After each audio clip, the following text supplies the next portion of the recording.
तो good morning class 9 students.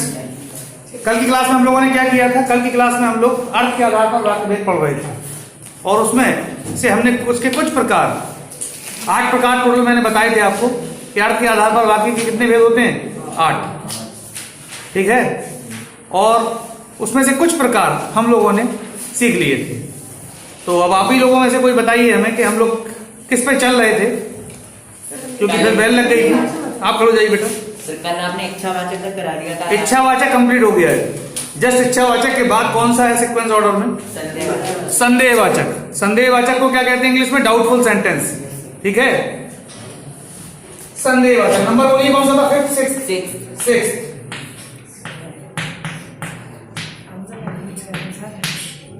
संदेहवाचक। तो संदेहवाचक को इंग्लिश में क्या कहते हैं? Doubtful sentence. तो नाम से ही स्पष्ट है। परिभाषा देखिए, संदेहवाचक जहां किसी कार्य के करने में क्या हो? संदेह हो। ठीक है, शंका हो। ठीक है, अब शंका तक ही रहना और आगे कुछ मत जोड़ देना। आधे लोगों को समझ में नहीं आया होगा अभी। ये व्यंग है। ठीक है, ठीक। तो संदेहवाचक में हाँ बैठ जाइए, आप बैठ जाइए। 1 सेकंड। ये तो ये क्लास में टाइम पे आते नहीं, लेट आते हैं, फिर उसके बाद कहते सर एंट्री नहीं हो रही।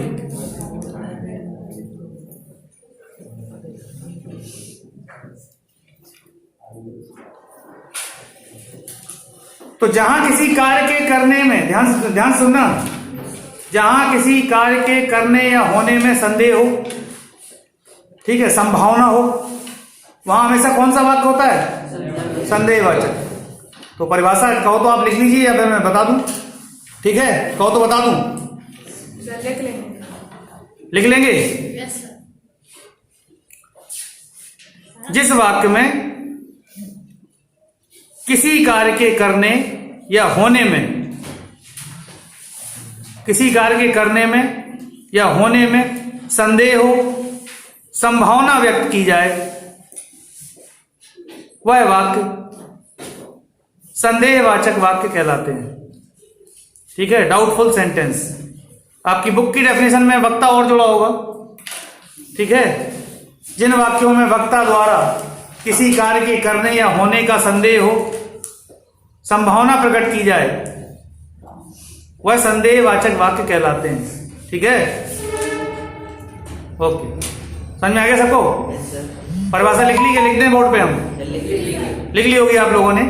इजी है। एग्जाम्पल, तो कल हम किसको टारगेट पे? कल एग्जाम्पल जैसे शायद कल बारिश हो। नहीं, बारिश तो नहीं होगी, बारिश का सीजन नहीं है, कुछ और ले लेते हैं। शायद कल कोहरा अधिक हो। ठीक है, शायद। एग्जाम्पल कैसे बनेंगे इसके?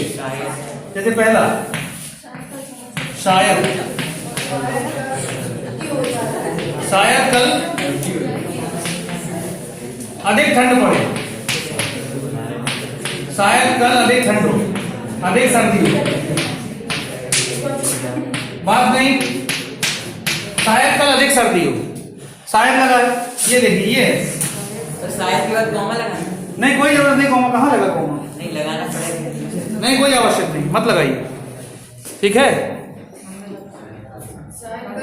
दूसरा एग्जांपल,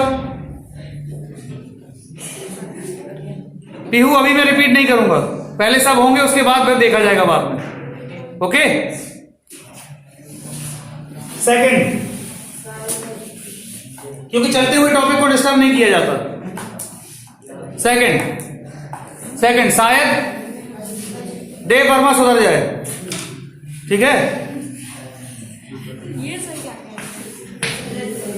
शायद की जगह तो शायद शब्द पहले ले लिया, दूसरा ले लेते हैं। संभवतः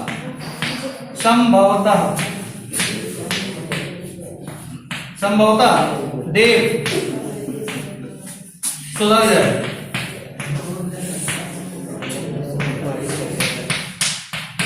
संभवतः देव सुधर जाए। ठीक है,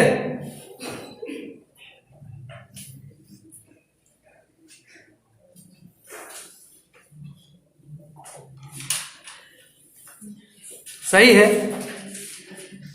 आगे नेक्स्ट, टोटल 4 एग्जाम्पल लिखने हैं, 2 मैंने दे दिया। एग्जाम्पल आप कोई भी लिख सकते हैं, इसमें कहीं कोई दो राय नहीं है, ठीक है। मुझे लगता है कि ये तुम्हारा पेन है, मुझे लगता है ऐसा, तो ये एग्जाम्पल भी किस में जाएगा?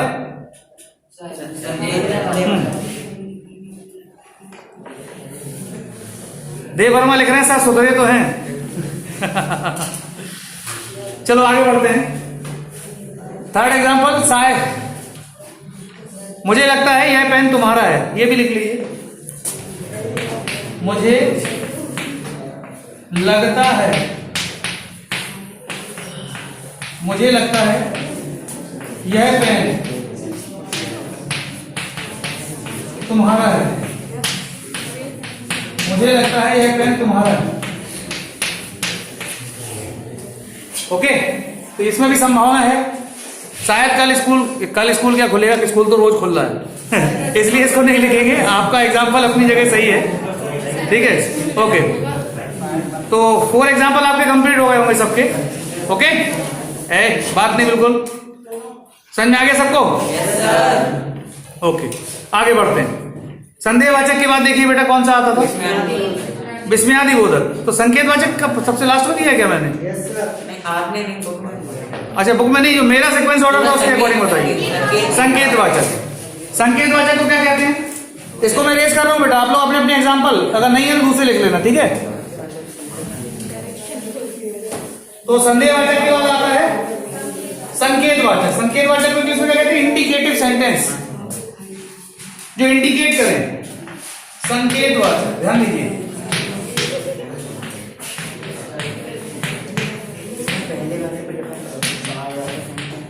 संकेतवाचक, ठीक। अब संकेतवाचक में क्या है, ध्यान से देखना है।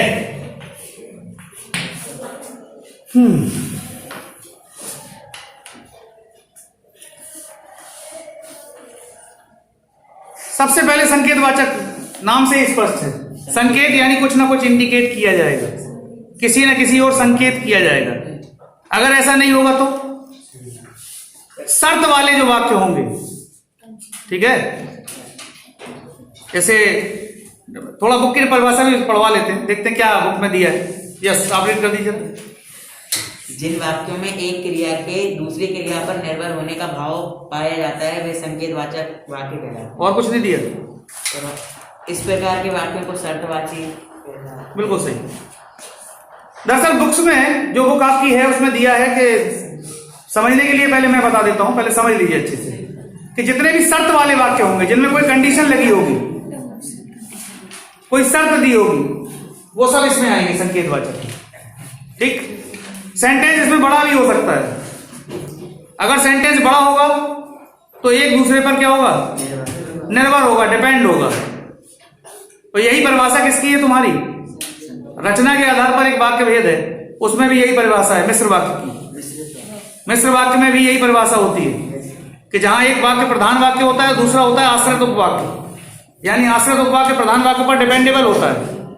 तो इसकी परिभाषा में आपकी बुक के अनुसार शर्तवाची वाक्य इसके अंतर्गत आएंगे, ध्यान सुनना, ठीक। दूसरा, एक वाक्य दूसरे पर क्या होगा? निर्भर होगा, तो वो वाक्य भी इसी के अंतर्गत आएंगे। समझ में आया सबको? अच्छा, किसी के मन में कोई डाउट?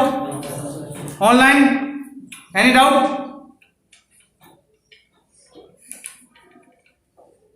किसी के मन में कोई डाउट नहीं? तो परिभाषा बना लेंगे ना आप लोग? क्या मैं बनवा दूं?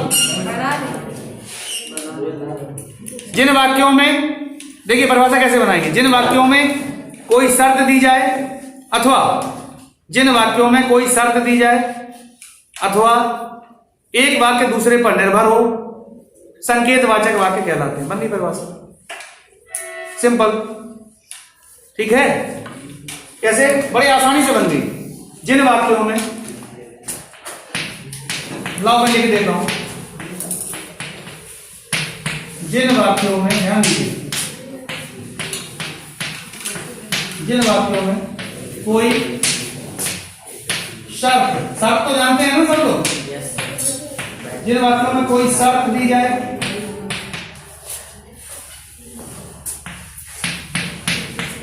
या एक वाक्य या एक वाक्य दूसरे पर निर्भर हो, एक वाक्य दूसरे पर निर्भर हो,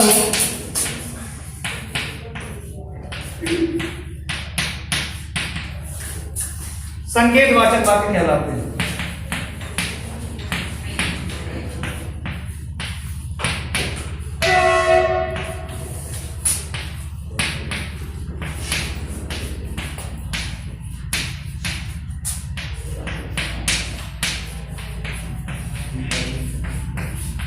ये लीजिए बन गई परिभाषा। हालांकि जो भी आपके पास बुक से जो भी चॉइस राइटर की हो उसमें अपने अनुसार परिभाषा उन्होंने अपनी बनाई होगी। ठीक है, समझना आपको है, आप अपने अनुसार बनाइए परिभाषा को। अब बारी आती है इसके उदाहरणों की। ठीक है, तो यदि तुम परिश्रम करते तो सफल हो जाते। ठीक है, पहला एग्जांपल, यदि तुम परिश्रम करते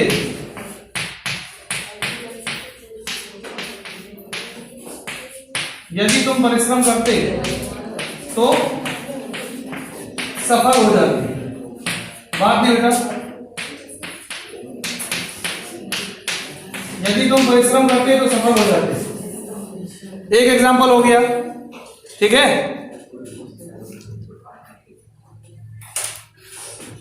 दूसरा एग्जांपल संकेतवाचक का, यदि तुम जाओगे तो मैं भी जाऊंगा। ठीक है, यदि तुम जाओगे तो मैं भी जाऊंगा। इसके अगर नहीं लिखना तो कोई और लिख लीजिए। ठीक, यदि कल छुट्टी होगी तो मैं क्रिकेट खेलूंगा। ठीक है, कोई भी एग्जांपल एनी। यदि वर्षा होती तो फसल अच्छी होती। यदि कल ठंड नहीं होगी तो मैं स्कूल जाऊंगा, होगी तो नहीं जाऊंगा। पानी बरसता तो पौधे बड़े होते। सही है। कोई भी एग्जांपल, एनी फॉर एग्जांपल आप लिख लीजिए जिसमें कोई ना कोई शर्त दी गई हो, वो सब संकेतवाचक में आएंगे। ठीक है, बाकी फिर प्रैक्टिस होगी तब मजा आएगा, फिर तो पहचानने पड़ेंगे आपको। अभी कम से कम 3-3, 4-4 एग्जांपल लिख लीजिए तो आ जाएंगे ना 4 एग्जांपल। के और मैं लिख दूं बोर्ड पे? आ जाएंगे सबको? किसी को कोई डाउट हो, पूछना हो तो पूछ लीजिए। अच्छा ठीक है, अब चलते हैं सबसे आसान वाले की तरफ। लास्ट वाला जो बचा है वो बचा है आपका विस्मयादि बोधक। बड़ा इजी है, बहुत सरल है। विस्मयादि बोधक, इसको इंग्लिश में एक्सक्लेमेटरी भी बोलते हैं। ठीक है, तो विस्मयादि बोधक, विस्मयादि बोधक। तो कल जब मैं समझा रहा था, कल या परसों की क्लास में, तो मैंने बताया था जिसका एक चिन्ह होता है, याद है कैसा होता है? Exclamatory sign. Yes sir. क्योंकि इसकी जरूरत पड़ने वाली है, ऐसा होता है, देखिए ऐसा। ये विस्मयादि बोधक चिन्ह है। ठीक है, तो कब आता है? यदि वक्ता के मुख से, अगर बुक के परिभाषा की बात की जाए तो यदि वक्ता के मुख से या किसी वाक्य में विस्मय क्या होता है? आश्चर्य। आश्चर्य जैसे कोई बहुत बड़ी चीज, कुछ बहुत अजीब हो गया तो आश्चर्य प्रकट होता है। आश्चर्य का भाव, उसको विस्मय कहते हैं इंग्लिश में। अचानक, अरे इतना वर्क, तो ये क्या है? आश्चर्य है। आश्चर्य कि नहीं है?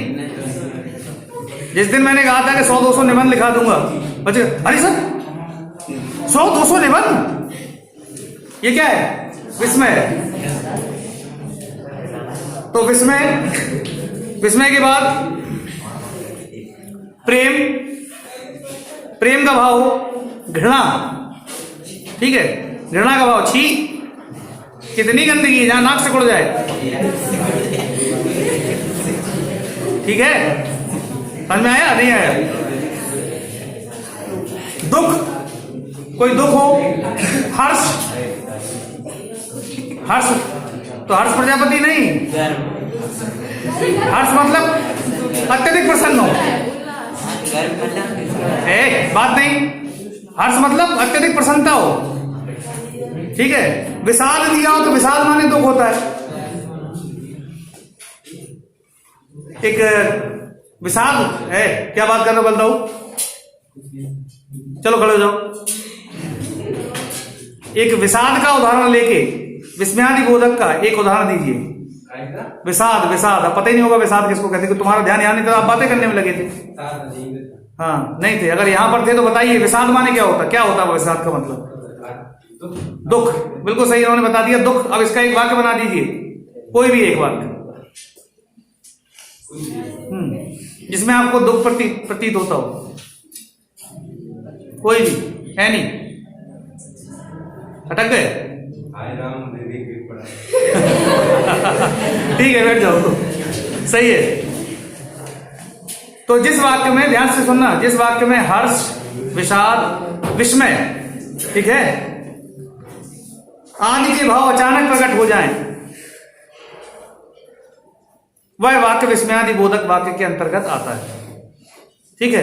अच्छा, एक और अन्य पहचान है कि विस्मयादि बोधक चिन्ह भी लगा होगा, जैसे हाय, हाय कितनी ठंड है, तो हाय के बाद एक विस्मयादि बोधक चिन्ह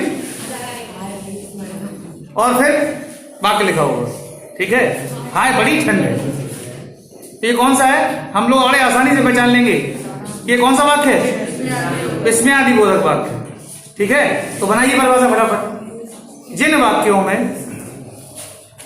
या जिन वाक्यों से या जिन वाक्यों में विस्मय, हर्ष, विषाद,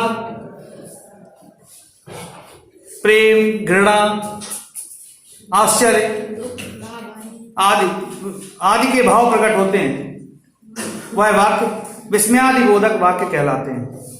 मन की परिभाषा। एग्जाम्पल लिख लीजिए।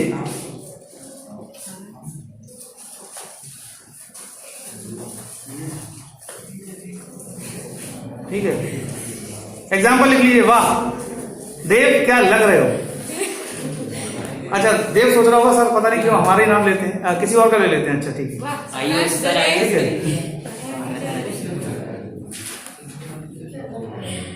ठीक है। तो कोई भी एग्जाम्पल आप ले सकते हैं, 4 एग्जाम्पल आपको लिखने हैं। ठीक है, सेकंड लिख लीजिए, दूसरा लिख लीजिए, कोई भी और। कितना सुंदर दृश्य है, वाह कितना सुंदर दृश्य है, वाह क्या क्लास है, क्लास में लिखेंगे वाह क्या कक्षा है। ठीक है वाह क्या कक्षा है, क्लास में नहीं। विस्मयादि बोधक चिन्ह अवश्य लगाना।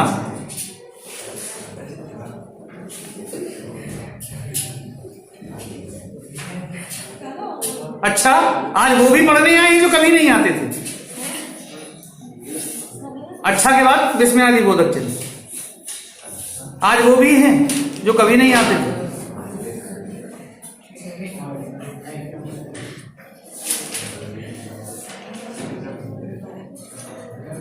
वाह खाना बड़ा स्वादिष्ट है, अरे हम फर्स्ट आ गए। ये तो एग्जांपल्स हैं, कोई भी आप कुछ भी लिख सकते हैं। आई होप सबको समझ में आ गया होगा। किसी मन में कोई डाउट? जोर से बोलो। ओके, क्यों निखिल आगे समझ में? ओके,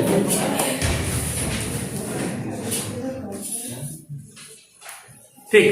तो अब हम चलते हैं, क्योंकि अभी समय बचा हुआ है और हम लोगों के 8 के 8 प्रकार पूरे हो गए। अब हम लोग चलते हैं अभ्यास कार्य की तरफ। ठीक है, तो जिसमें मैं सेंटेंस लिखूंगा और आपको आइडेंटिफाई करना है। बड़ा इजी वर्क है, इजी टास्क है, टफ नहीं है बिल्कुल, इसलिए भागेगा कोई नहीं। अगर भाग गए तो मैं दोबारा एंट्री दूंगा क्लास में। ठीक है, स्पेशली ऑनलाइन वालों से तुरंत लीव आउट कर लेते हैं ना, जैसे पूछने की बारी आती है। तो ये नहीं चलेगा, नहीं आएगा कोई बड़ी बात नहीं, सीखोगे कैसे? वैसे ज्यादातर आ जाएगा आपको। हाँ, इच्छावाचक, ठीक। पीहू कह रही सर इच्छावाचक बता दीजिए, तो ठीक है मैं तो बाद में बताऊंगा, पहले मैं इन बच्चों से ही पूछता हूँ इन्होंने इच्छावाचक के बारे में क्या सीखा। बड़े ही मुस्कुरा रहे हैं कुछ बच्चे यहाँ क्लास में बैठे हुए, ऑफलाइन क्लास में कुछ कक्षा का बड़ा ही आनंद ले रहे हैं। अध्यापक महोदय पढ़ा रहे हैं, हम आनंद ले रहे हैं, वाह क्या दृश्य है। खड़े हो जाओ बेटा, नेम बताओ अपना। हाँ जोर से। गौरव। गौरव, तो गौरव बताइए इच्छावाचक वाक्य आपने पढ़ा था, क्या पढ़ा था इच्छावाचक में? जिस वाक्य में हम इच्छा हम्म या आशा, हम्म इच्छा या मतलब आशा के बारे में व्यतीत कर, इच्छा या आशा व्यतीत कर। सुनिए पीयू, मैं बताता हूँ ध्यान से। अब सुनिए, आप बताया तो ठीक है, कल का सुना हुआ थोड़ा सा याद है इनके मन में, बैठ जाइए। जिन वाक्यों में वक्ता द्वारा, वक्ता मीन्स कौन है इस समय? वक्ता मैं हूं। किसी दूसरे के लिए, ठीक है, क्या किया जाए? किसी दूसरे के लिए कोई इच्छा प्रकट की जाए, ठीक है, आशीर्वाद दिया जाए, ठीक, इच्छा प्रकट की जाए, आशीर्वाद दिया जाए, आशा व्यक्त की जाए, वो सारे वाक्य इच्छावाचक में आते हैं, ठीक है।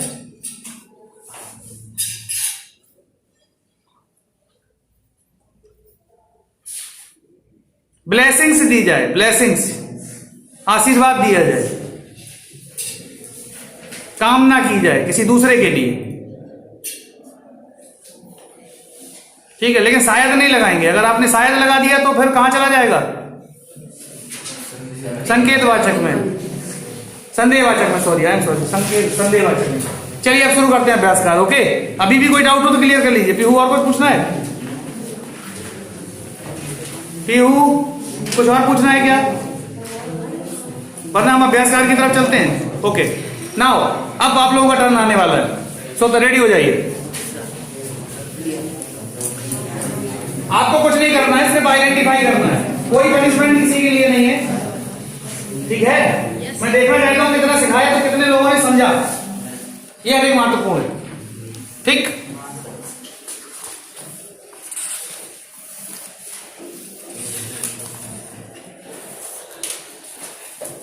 देखो जरा, किसी भी बुक में अभ्यास कार्य दिया है क्या?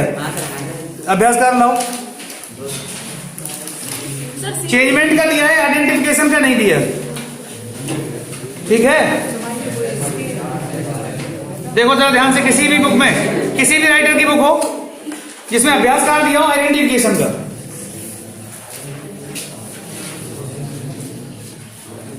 हाँ मिल गया। ये मुझे नहीं पता किस राइटर की बुक है, लेकिन हाँ है, ठीक है, क्योंकि इसमें ये चीज, अरे ओके बेटा, तो कीप साइलेंट। आप लोग देख रहे होंगे बेल लग गई है। अब इसका अभ्यास कार्य हम लोग कल की क्लास में करेंगे, ओके। थोड़ा सा आप लोग घर से पढ़ भी लेंगे तो ज्यादा अच्छा रहेगा। तो thank you class, good bye.